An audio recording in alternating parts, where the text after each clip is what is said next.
ओम शांति। ओम शांति। आज 25 अगस्त 2026 दिन मंगलवार की साकार मुरली। आइए अब सुनते हैं मीठे मीठे बाप दादा के मधुर वाक्यों को। मीठे बच्चे, बाप और वर्षे को याद करने में तुम्हारी कमाई भी है तो तंदुरुस्ती भी है। तुम अमर बन जाते हो। प्रश्न, हृदय को शुद्ध बनाने की सहज युक्ति कौन सी है? उत्तर, कहाँ भी रहो, ट्रस्टी होकर रहो। हमेशा समझो हम शिव बाबा के भंडारे से खाते हैं। शिव बाबा के भंडारे का भोजन खाने वालों का हृदय शुद्ध होता जाता है। प्रवृत्ति में रहते अगर श्रीमत प्रमाण डायरेक्शन पर ट्रस्टी बनकर रहते तो वह भी शिव बाबा का भंडारा है। मन से सरेंडर है। ओम शांति। जन्म जन्मांतर आधा कल्प बच्चों ने सत्संग किए हैं। साधु संत पंडित आदि सब मनुष्यों का सत्संग होता है। यह कोई भी मनुष्य का सत्संग नहीं। इसको कहा जाता है रूहानी सत्संग।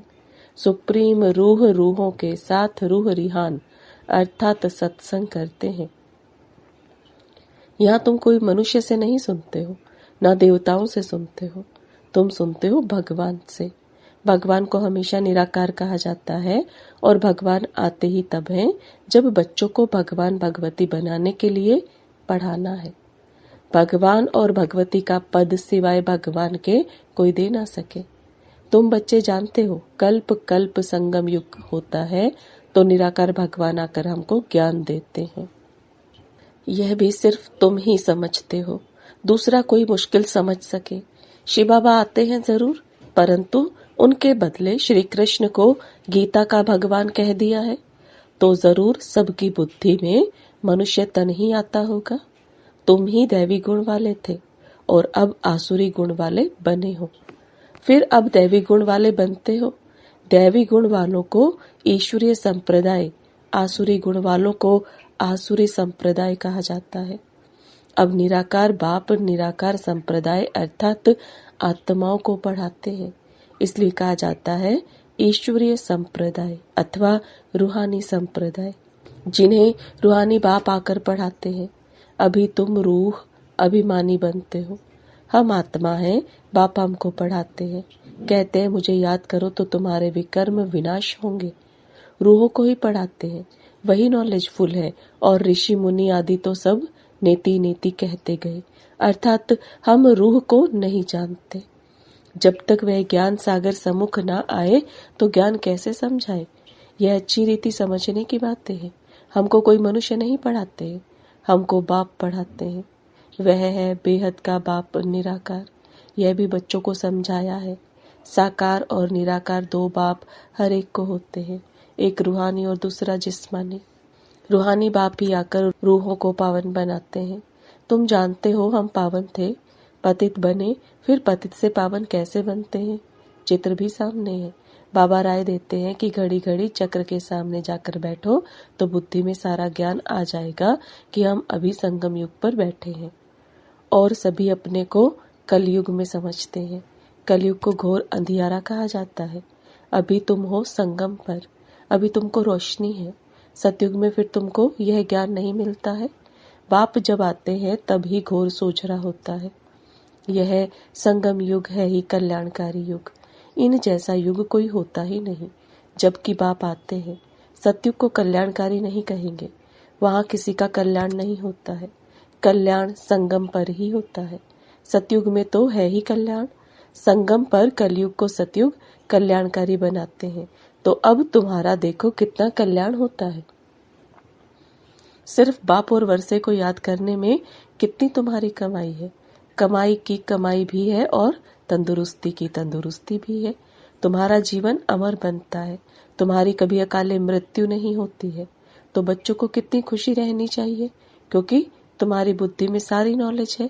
यहाँ तुम बच्चे आते हो तो पुरुषार्थ कर म्यूजियम में चित्रों पर समझाने के लायक बनना चाहिए। अपने को लायक बनाने के लिए 7-8 रोज बैठकर सीखो। प्रैक्टिस हुई, झट भागा सर्विस पर, सर्विस करके फिर लौट आए। यह सीखना तो बहुत सहज है।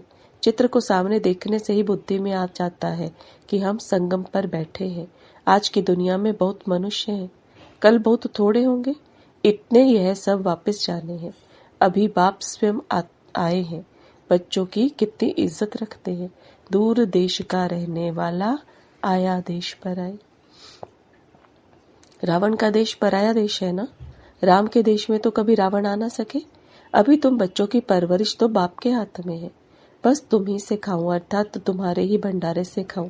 तुम्हारी सारी परवरिश यहाँ ही होती है। जो सरेंडर हो जाते हैं उनकी परवरिश तो होती ही है, लेकिन जो मन से भी समझते हैं कि यह सब कुछ ईश्वर का अर्थात बाप का है, मैं ट्रस्टी हूँ, हम श्रीमत पर ही चलकर खर्चा आदि करते हैं, ऐसे जो समझते हैं वह भी शिव बाबा के भंडारे से खाते हैं। शिव बाबा के भंडारे से खाने से हृदय शुद्ध होता है। ऐसे नहीं कि वे शिव बाबा के भंडारे से नहीं खाते हैं। बाप के डायरेक्शन पर चलने वाले भी जैसे कि बाप के भंडारे से खाते हैं। जिस भंडारे से खाया वह भंडारा भरपूर काल कटक दूर। उसके बाद तुम कभी भी अकाले मृत्यु को नहीं पाएंगे। इस समय ही शिव बाबा आते हैं। उनकी महिमा भी गाई हुई है। शिव जयंती भी मनाते हैं, परंतु उनका भंडारा कैसे होता है ये कोई भी नहीं जानते हैं। बाबा भी बरोबर आते हैं ना। बच्चे जो भी आते हैं उनको शिव बाबा के भंडारे से खाना मिलता है। अच्छा मील सरेंडर होता है तो ठीक है, अगर वह सरेंडर नहीं होता तो माताएं क्या करें, क्योंकि कमाई है पति की। वह तो सरेंडर होता नहीं, वह तो जब आमदनी करे तब स्त्री खाए। हाँ, जोड़ा सरेंडर है तो फिर शिव बाबा के भंडारे से परवरिश हो सकती है। यह बाप बच्चों को अच्छी रीति समझाते हैं। बुद्धि में रखना है, हम बाप के पास बैठे हैं जब तक कर्मातीत अवस्था हो जाए। दिन प्रतिदिन हम अपने स्वराज्य के नजदीक आते जाते हैं। समय बीतता जाता है, तुम नजदीक आते जाते हो। सतयुग के पहले वर्ष में अब कितने वर्ष कहेंगे, अब कितना नजदीक आ गए हैं। बाप कहते हैं बच्चे, अब तुम्हारा 84 का चक्र पूरा होता है। तुमने अब 84 जन्मों के चक्र को जाना है। चक्र को देखने से ही कहेंगे हम अभी संगम पर हैं। इस तरफ है कलयुग, उस तरफ है सतयुग। कल हम अपने सुखधाम में होंगे। दुनिया को पता नहीं है, वह तो बिल्कुल ही घोर अंधियारे में है। तुम बच्चों को बहुत खुशी होनी चाहिए। बेहद के बाप से हम 21 जन्म की कमाई करते हैं, सदा सुख का वर्षा पा रहे हैं, यह खुशी रहती है। स्वर्गवासी बनना यह तुम्हारी ही तकदीर में है। स्वर्ग एक वंडरफुल चीज है। जैसे 7 वंडर्स दिखाते हैं ना, यह तो सबसे बड़ा वंडर है। चित्र भी वंडरफुल स्वर्ग के। ये लक्ष्मी नारायण स्वर्ग के मालिक थे, इसलिए बाबा ने लिखा था ऊपर में सूर्यवंशी का लिखो, उसके नीचे चंद्रवंशी का लिखो तो आधा कल्प पूरा हो जाएगा। सूर्यवंशी चंद्रवंशी 1250 वर्ष, तो फिर लाखों वर्ष की तो बात ही उड़ जाए। वहां बाहुबल में कितना खर्चा होता है, यहाँ शुरू से लेकर अंत तक कुछ भी खर्चा नहीं होता। यह तो बाप और बच्चों का हिसाब है, खर्चे की बात ही नहीं। यहाँ बच्चे आकर रिफ्रेश हों इसलिए मकान आदि बनाते हैं। बच्चों का ही पैसा है, सो भी कितने दिन तो पास हो गए, बाकी थोड़े दिन है, खर्चा कुछ भी नहीं। तुम जीवन मुक्ति पाते हो बिगर कौड़ी खर्चे। इसमें सिर्फ मेहनत की बात है।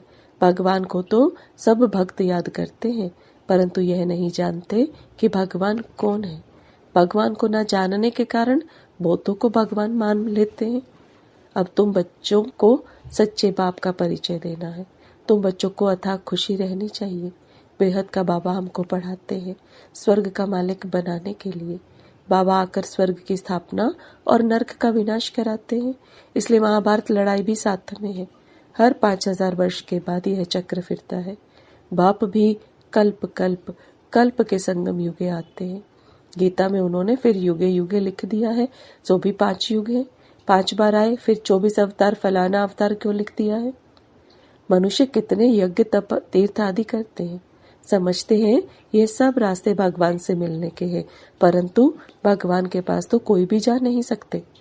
आधा कल्प कितना माथा मारा है, जन्म जन्मांतर फेरे लगाए, यह किया, फिर भी बाप नहीं मिला। अभी बाप तुम बच्चों के कितना नजदीक है, तुमसे बात कर रहे हैं, तुमको समझा रहे हैं। तुम समझते हो कल्प कल्प हूबहू हम ऐसे मिलते हैं।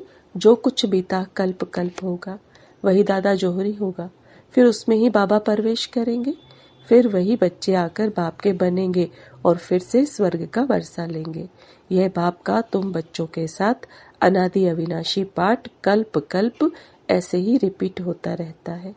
अच्छा, मीठे मीठे सिखिलते बच्चों प्रति माता पिता बाप दादा का याद प्यार और गुड मॉर्निंग। रूहानी बाप की रूहानी बच्चों को नमस्ते।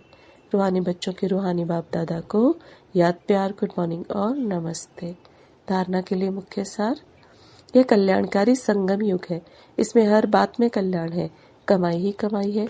पाप और वर्षे को याद कर 21 जन्म के लिए जीवन को अमर बनाना है। प्रवृत्ति में रहते मन बुद्धि से सरेंडर होना है। श्रीमत पर खर्चा करना है, पूरा ट्रस्टी होकर रहना है। वरदान, सहयोग की शक्ति से असहयोगियों को सहयोगी बनाने वाले बाप समान परोपकारी भव। सहयोग की शक्ति से असहयोगियों को सहयोगी बनाने वाले बाप समान परोपकारी भव। अब बाप दादा के वरदान को विस्तार में समझेंगे। सहयोगियों के साथ सहयोगी बनना यह कोई महावीरता नहीं है, लेकिन जैसे बाप अपकारियों पर उपकार करते हैं, ऐसे आप बच्चे भी बाप समान बनो। कोई कितना भी असहयोगी बने, आप अपने सहयोग की शक्ति से असहयोगी को सहयोगी बना दो। ऐसे नहीं सोचो कि इस कारण से यह आगे नहीं बढ़ता है। कमजोर को कमजोर समझकर छोड़ न दो, लेकिन उसे बल देकर बलवान बनाओ। इस बात पर अटेंशन दो तो सर्विस के प्लान्स रूपी जेवरों पर हीरे चमक जाएंगे, अर्थात सहज प्रत्यक्षता हो जाएगी। स्लोगन, क्रोध का कारण है स्वार्थ व ईर्ष्या, यही चिड़चिड़पन की जड़ है, पहले इसे ही समाप्त करो। क्रोध का कारण है स्वार्थ व ईर्ष्या, यही चिड़चिड़ेपन की जड़ है, पहले इसे ही समाप्त करो।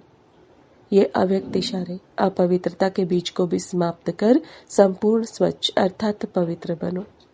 पवित्रता फाउंडेशन है और फाउंडेशन का ब्रह्मचर्य व्रत धारण करना ये कॉमन बात है।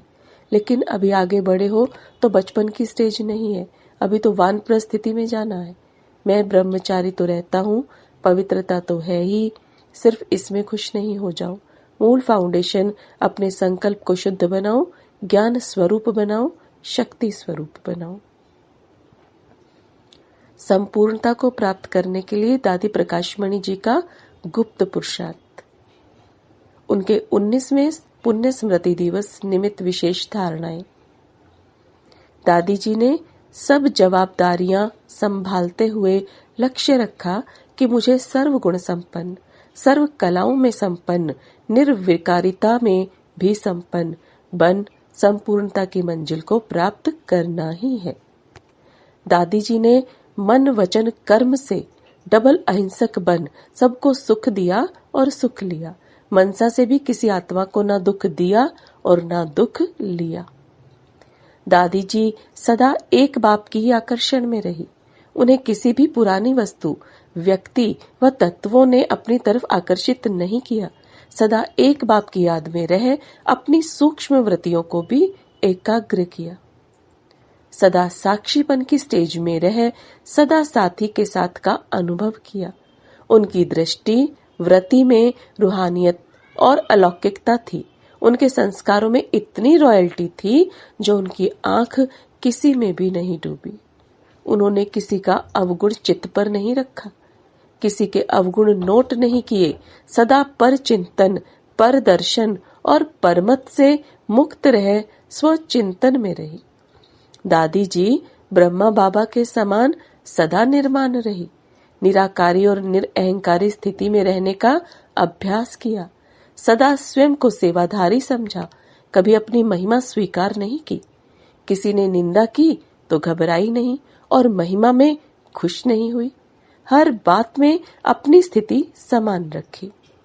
बाप दादा से मिली हुई दिव्य बुद्धि की सौगात को संभाल कर रखा। सदा समर्थ संकल्प किए।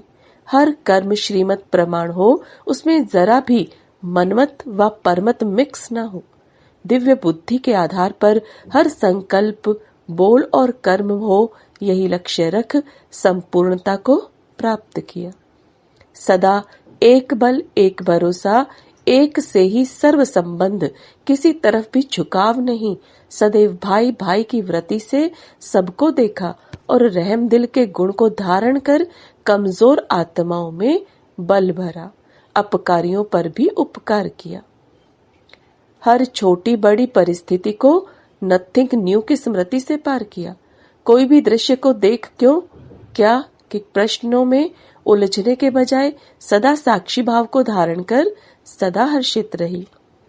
उनके हर बोल में रॉयल्टी दिखाई देती थी। कोई भी बोल साधारण नहीं बोला। उनके मुख से वही बोल निकले जो होने वाले हैं। ऐसा सिद्धि स्वरूप आत्मा के संकल्प भी सिद्ध होने के कारण सहज ही संपूर्णता को प्राप्त कर लिया। दादी जी सदा आत्मविश्वास से भरपूर होने के कारण इसी स्मृति में रही कि हम तो कल्प कल्प की विजयी आत्मा हैं। कोई भी पुराने संस्कार, स्वभाव व हिसाब किताब के अधीन नहीं रही। ऐसे अनुभव किया जैसे आत्मा लाइट के शरीर में निवास कर रही है। दादी जी की बुद्धि स्वच्छ साफ आईने की तरह थी। वे निरंतर तपस्वी मूर्त होकर रही। सदा यही स्मृति रही कि इस तपस्या से ही विश्व का कल्याण होगा, सुखमय संसार आएगा। दादी जी ने अंतिम समय को सामने देखते हुए सदा स्वचिंतन किया। स्व उन्नति के लिए रोज अमृत वेले बाबा से मीठी मीठी रूह रिहान की। बाबा के महावाक्यों का गहराई से अध्ययन किया। बाबा के साथ बाबा की मुरली से अटूट प्यार रहा। दादी जी ने अपनी संपूर्ण स्थिति बनाने के लिए देहभान से परे रहने का अभ्यास किया। उनकी बुद्धि में सदा यही रहा कि हम विश्व कल्याण के निमित्त हैं। हमें स्व की स्थिति ऊंची, एकाग्र, एक रस अथवा संकल्पों से परे निरसंकल्प बनानी है। तब हम इस पुरानी दुनिया से उड़कर बाबा के पास वतन में जाकर बैठेंगे। सदा इसी लगन में रही कि मुझे बाबा की यादों में रह सबको संतुष्ट करके सभी की दुआएं लेनी है। कोई भी आत्मा कभी मेरे से डिस्टर्ब होकर बद्दुआ ना दे, इसका पूरा पूरा ध्यान रख सबके दुआओं का पात्र बनी। सदा एक ही लक्ष्य सामने रहा कि मुझे संपन्न फरिश्ता व कर्मातीत बनना है। यह पुराना तन छोड़ फरिश्ता बन अव्यक्त वतन वासी बनना है। यह सेवाएं तो दिन रात चलती रहेंगी। मुझे सेवा के साथ साथ स्वयं पर सूक्ष्म अटेंशन रख पास विद ऑनर बनना है। दादी जी सदा सर्व विघ्नों से पार निर्विघ्न अवस्था में रही। एकांत में बैठ अपने आप को सूक्ष्म चेक करके अपनी कमी कमजोरियों को, आत्मा रूपी हीरे के दाग को संपूर्ण समाप्त कर अमूल्य हीरा बन गई। स्वयं को संपूर्ण पावन लाइट माइट से संपन्न बनाने के लिए आंतरिक वैराग्य वृत्ति द्वारा सब बातों से उपराम रह अपनी सूक्ष्म दृष्टि वृत्ति को संपूर्ण पावन बनाया। पुराने संस्कारों की प्रकृति को पराजय कर प्रकृति जीत बन बाबा की गोद में समा गई। मैं बाबा की हूँ, मुझे बाबा के समान संपूर्ण बनना ही है। इसलिए सूक्ष्म देह अभिमान को, स्वयं के संस्कारों को, मान शान व महिमा को, बुद्धि व आदतों को संपूर्ण समर्पण किया और बाप समान बन अव्यक्त वतनवासी बन गई।